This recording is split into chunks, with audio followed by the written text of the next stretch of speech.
Have you ever, found yourself wondering why some people just seem to build wealth almost effortlessly, it looks like, while others work incredibly hard but feel like they're just stuck? It can feel like there's some kind of secret club, right?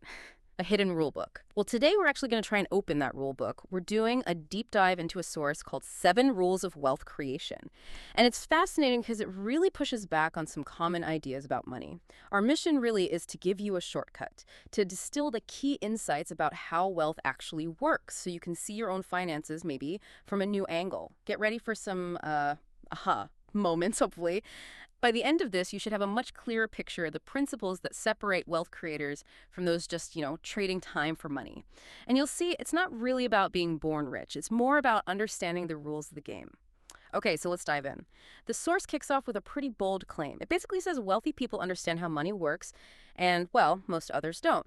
And crucially, it stresses this isn't just about luck or rich parents, it's about knowledge. Yeah, and what really jumps out is that word, understanding.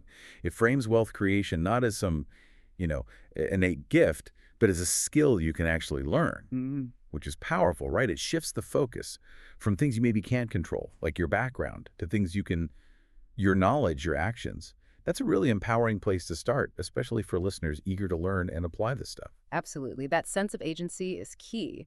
But it does make you think, if school often trains us for employment, like the source suggests, how do you realistically make that shift towards ownership, especially if you're starting from, well, zero?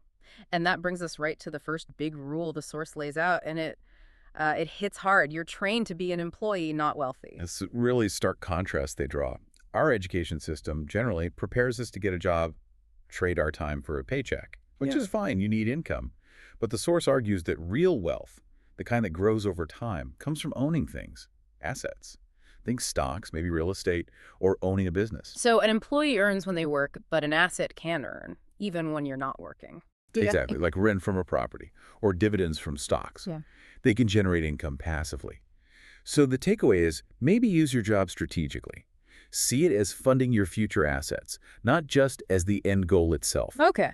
For someone starting out, maybe it's as simple as putting a small, fixed percentage of each paycheck into, say, a low-cost index fund Yeah. before you spend it elsewhere. Just building that ownership habit. That makes sense. Build the habit. Okay, so shifting mindset is one thing, but the source then gets pretty provocative. It says, your banker is not your friend. Now, that sounds harsh. It's not personal, right? It's about the system. Precisely. It's not about the individual banker liking you or not. It's about their incentives.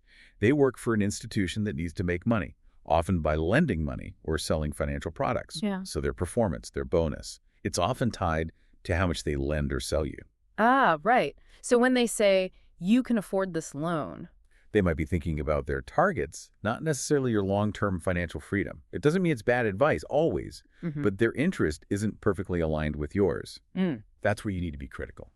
Understand they're running a business. Mm. Question the why behind the advice. You have to be your own best advocate, really, an informed advocate. Understanding the motivations, that's crucial. And it leads right into this next idea, which tackles something we see all the time. Rule number 3. Looking rich isn't being rich. We all see it, right? The fancy cars, the designer stuff, maybe feel a bit of pressure to keep up. Right. But the source basically says, hold on, a lot of that is probably debt. It's not real wealth. Oh, absolutely. This rule nails that societal pressure trap. Yeah. We often confuse the trappings of wealth with actual financial security. Right. It's the keeping up with the Joneses thing, right? Driven by maybe status anxiety. But it often means taking on debt for things that lose value. Right. And the interesting flip side the source implies is that many genuinely wealthy people, they also live below their means. They're not flashy, sensible cars, maybe a modest house relative to what they could afford. They prioritize accumulating assets quietly over making a big show. So that drive to impress can actually hold you back financially. Significantly, it diverts cash flow from investing into just consumption and depreciation. That's a really important counter message. All right, so what comes next is, I found this part really liberating, actually. Rule 4. There's more than one way to get rich. It doesn't push one single path. It lists stocks, real estate, businesses, side hustles, loads of options. Yes. This is so empowering, especially if you feel overwhelmed by all the conflicting advice out there. Is real estate better than stocks? Should I start a tech company? The source basically says, stop arguing about the best way. Instead, it encourages you to, well, experiment. Try, fail, learn, and find what works for you. That's the message. I like that. Less pressure. Exactly. It values an active, adaptable approach. Maybe you try a side hustle, it doesn't quite work, but you learn something that leads to the next thing. It's about finding your own fit, using your unique skills and interest, rather than just copying someone else's formula. It encourages real exploration. That feels much more achievable, like an adventure. Okay, but then another reality check. Rule 5. Free stuff isn't free. This one sounds simple, but what's the deeper point? When something's offered for free. Right. It feels like a win. But the source reminds us, someone always pays. And usually, indirectly, it's you. Think about it. Maybe it's paid for through your taxes, like some government services, or through inflation eroding your purchasing power. Or like with free apps, maybe you're paying with your data. Exactly. That's a huge one today. Your data is valuable, it's being monetized, or there's an opportunity cost. The resources used for that free thing could have gone somewhere else. So the point is, look deeper. Question the free label. Understand the hidden costs and how they affect your overall financial picture, even if it's not obvious up front. It's about smarter financial awareness. Developing that critical eye for the hidden costs. Got it. And speaking of things not being quite what they seem, this next one might surprise people. Your credit score isn't your net worth. We hear so much about getting a high credit score, like it's the ultimate goal. Yeah, it's a common confusion. People chase that 800-plus score like it's a measure of wealth. Yeah. But the source clarifies. A high score just means you're good at managing debt. You borrow money and pay it back reliably. That's it. So it doesn't say anything about how much you actually own. Nothing at all. It says nothing about your assets, your investments, your actual net worth, or your financial independence. So the advice is, don't obsess over the score itself. Instead, chase assets that grow your income. Focus on building real financial muscle.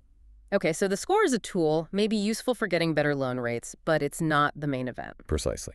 Wealth is about what you own and what that ownership generates, not just how good you are at borrowing. It's a critical distinction. That really reframes things. Oh. Okay, so that leads us to the final rule. Number 7, spend on what matters. This sounds straightforward, but the source suggests there's often a big gap between what we say matters and where our money actually goes. Why is this one so tricky?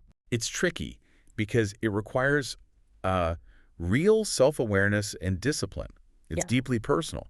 Like the source points out, most people would say, yeah, my health, financial freedom, my family, those are my priorities. Sure. But then you look at the bank statements, and maybe the money's flowing to daily takeout, expensive car payments, impulse buys online, stuff that doesn't really align with those big goals. Next. Exactly. Yeah. Our spending is often driven by habit, convenience, maybe social pressures, or even emotions, rather than conscious intention.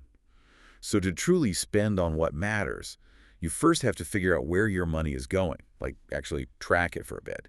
And then you consciously choose to redirect it towards things that support your real values and long-term goals. Like financial freedom or health or whatever it is. Right. It's about intentionality. Asking yourself before you buy something, does this actually move me closer to the life I want? It might mean saying no to some immediate ones for a bigger yes later on. Wow. Okay. So that's a lot to chew on. We've really dug into 7 quite powerful ideas here. From realizing wealth is learnable, not just inherited, understanding the owner versus employee mindset, being critical of financial advice, spotting the difference between looking rich and being rich, embracing that there are many paths, knowing free isn't free, seeing your credit score for what it is, and finally, aligning your spending with what you truly value. It really does feel like a clearer path. It lays out a pretty compelling framework. And the source itself puts it bluntly, you don't have to be born rich to become wealthy. Which is hopeful, but it adds you do have to learn the rules, take control, and start making better choices. And that part, well, that starts now. So maybe a final thought for you, the listener, after hearing all this. What's one belief you've held about money, maybe one you didn't even consciously realize you had, that hearing these rules has made you question? Just think about that. And then maybe what's one small different action you could take, starting today, based on that potential shift in belief? What could that unlock?